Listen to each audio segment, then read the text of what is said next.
So today's Cardinal lesson, we're going to be talking about one of our alternatives to your fixed income allocation, your asset allocation in your portfolio. So um, we have a lot of clients and we manage them all in a lot of different ways. And we're just going to talk about a tool that we have here. I want to push it to Tom. I want Tom to talk about why are we doing this video today. Yeah, we're doing this video because most of our clients are meeting right at retirement, and it makes sense for them to get more conservative with their investments. And so we just want to show you one more tool, one more thing we have at our disposal that can be used as a way to lower the risk in your overall portfolio. And so let me bring up the show notes here. We have this at the link below our video. It's also on our website at cardinalguide.com. We have the board that we'll get into more of the details here. And then there's an illustration that we'll position on the board here. We might come back to it here in a second.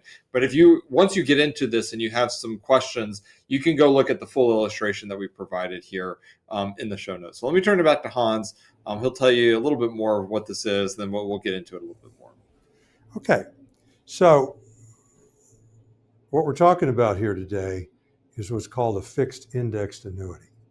And so it's an accumulation annuity. It's not really designed to be spitting out a guaranteed income like we talked about in a lot of our videos in the past. This is purely an accumulation vehicle. You can pull money out, and you can pull money out at the rate of 10% of your balance every year. So it's designed to get the money back out of it. But when we look at investing in this and purchasing this product, we're going to take a portion of your portfolio and we're going to compare it to the fixed income or what you have in bonds and what you have in assets that don't go up and down as much as equities. And in many cases, we're going to take half of the fixed allocation. Like if people are in a 60-40 allocation, we're going to take half of the 40% or 20%. That's why we've done an example here in the illustration of $200,000 put into this product. And so how do you earn interest on this product? Because it is interest, it's not market returns. If you just had purchased this plan in late August and it got issued, you got the money in there. And so we're going to use September 1st as your starting point, September 1st, 2025 as the starting point. And then the ending point is going to be September 1st, 2026. So you're going to have 1 year in time where we're going to measure the performance of the S&P 500. It's very easy to track. You can read it in the newspaper. You can look it up on the internet. You can hear about it in the news. And the index changes every day that there's trading. And, presumably over time it's going to go up, but it can go down. And it's going to look a little bit more like this. And so we're going to take September 1st, 2025 for the first year to September 1st, 2026. And the amount that the market is up in 2026, the amount of the increase is what you're going to get credited as interest. So if the market went up, let's say 7%, then you're going to get $14,000 credited if you put $200,000 in there at the end of the first year. Okay. Now there's a cap on this, and so the cap is 9.5%. So if the market had gone up 18% during that period, the S&P 500 index, and went up 18%, you're going to get paid 9.5%. So there's a top end. They're not going to pay the full 18%. They're going to stop your returns at 9.5%. And you say, well, that doesn't sound like a very good deal. Well, and potentially it's not, but what you're giving up is the top end of the performance because you're guaranteed that you're never going to lose money year to year, okay? So in other words, let's say that the market went down 20% from September 1st to September 1st. They're not going to take that money out of your $200,000. You're just going to get zero. So you're guaranteed your return year to year is going to be between 0 and 9.5% somewhere. And If the market performs over 9.5%, you're going to get 9.5%. If it performs somewhere in between 0 and 9.5%, you're going to get what the performance was. If it's less than 0, you're going to get 0 and call it a day. So I want to pass it to Tom now that I've given that simple explanation, and he's going to add a little more meat and purpose behind this. Yeah, so what I want to do is bring up the show notes and just sort of walk you through how that works, just to give you an idea of what this looks like. One of the things to note is that, again, these performance that we're going to look at, this isn't guaranteed, right? This is looking at historical performance the last 10 years and projecting that forward for the next 10 years. Obviously, we don't have a crystal ball. We don't know what the next 10 years are going to be, but it gives you an idea of what it could do. And so when you look here, we showed the premium going in 200,000, and then you'll notice that we have this interest credit rate. So these are the percentages that we've shown on the board. Anytime you see a 0% there, that's indicative of the S&P being either completely flat or most likely down in that year. And so if you had money invested in stocks or the S&P 500, then that money would have lost, right? You would have lost value there. So it would have been a negative number. So this one, it's a 0. The worst you can do is 0. There are no additional fees. So your account value just stays at 200. Right? You put 200 in, it didn't lose anything. It didn't gain anything, but it's still at 200,000. Then the next year, again, if the market is up by more than 9.5%, and one of the things you'll notice in the historical data, at least over the last 10 years, is that when markets were up, they were typically up more than the 9.5%. So you got the full 9.5% credit. So you'll see 9.5% credited there. So now we're up to 219. Then another 9.5%. Again, that's compounding on itself, 239. So you can sort of see it growing based off the performance. And then when you have a 0 year, and again, this is like Hans had mentioned, is you don't lose the credit that you'd already received. So once you've earned it for the year, it's locked in. You can't lose it based off negative performance for the next year, and then it continues on into the future. So again, it's a way to have some upside potential with no downside risk. And so, a lot of times people say, well, I either get one of two things, like, don't bonds do the same thing? And sure, bonds can help offset some of that risk. But what you're bringing on with bonds is another type of risk, right? Interest rate risk specifically.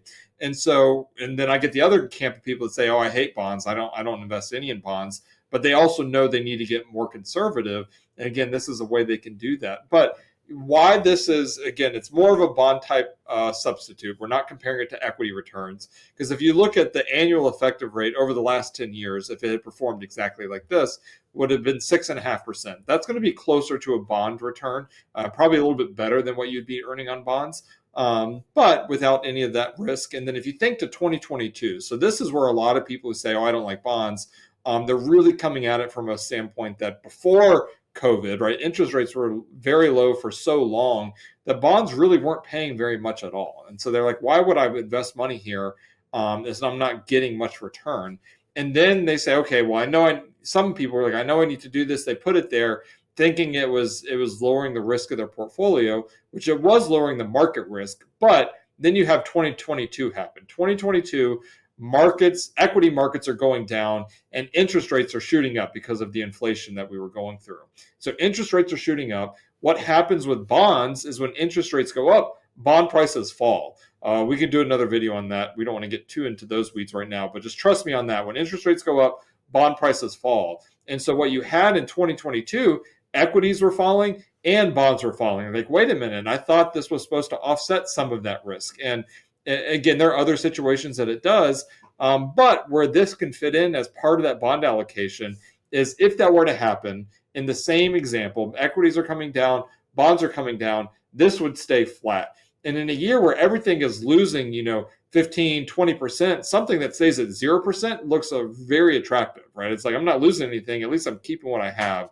And so again, it's not for everybody. You need to know how it works. And we'll get into some of the downsides to it because everything in life has trade-offs. And so we'll talk about where you need to be mindful of when you're putting money here. But again, it's a way to have a bond substitute as part of your overall asset allocation that really lowers, gets rid of the market risk, also gets rid of interest rate risk that traditional bonds have. So let me turn it back to Hans, and he'll go over a couple more points here.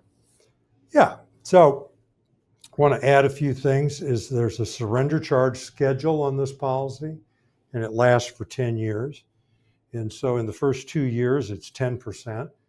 So if you just asked for all your money back in the first 2 years, you're going to pay 10% of it in a penalty, because the insurance company is investing this money over the long term.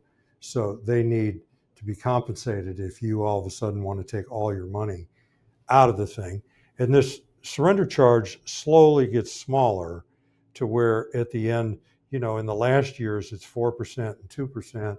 And then after 10 years, it's completely gone. There are no more surrender penalties. And we have very few people pay these surrender penalties because we don't put all their money in these things, and we put a portion of their money.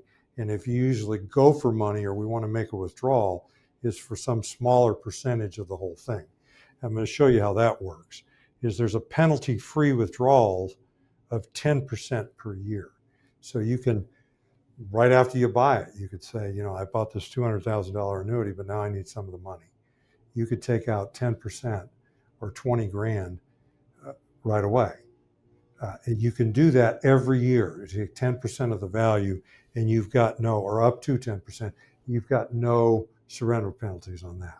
And where Tom had talked about is if this was just a portion of your portfolio, and you had 60% of your portfolio in stocks, and we have a bad year, and you're pulling income out of this whole portfolio, you might not want to sell your stocks while they're down to pull out and create the income.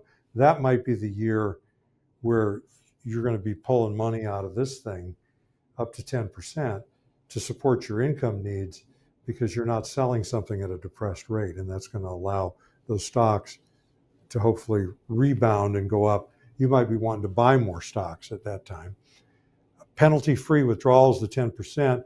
And then if you're to pass away during your lifetime, you pass away, none of these surrender charges apply, is the full amount of the cash value is going to be paid to your named beneficiary. I want to step in and talk about one more thing on the surrender charges. So during the first 10 years, you have the percentages there. And so again, if you have to withdraw money, above that 10%, that's where those fees come in. But after 10 years, so starting in the 11th year, the full account is fully accessible. So you say it's grown to, 300,000, 350, whatever the number is. And something comes up in the 11th year and you want to pull out 100,000 of it, no problem. You don't get relocked into another surrender schedule after the 10th year. That is just the first 10 years. After that point, fully accessible. You can do whatever you want with it. And again, like Hans mentioned, on the death benefit, say you died during that 10-year period of time, which again, we don't know. We don't have a crystal ball. But if you were to, your beneficiaries would have the full account balance, not have to worry about the surrender charges if you were to pass away during those first 10 years. And so I think it's helpful to just make that point. Okay.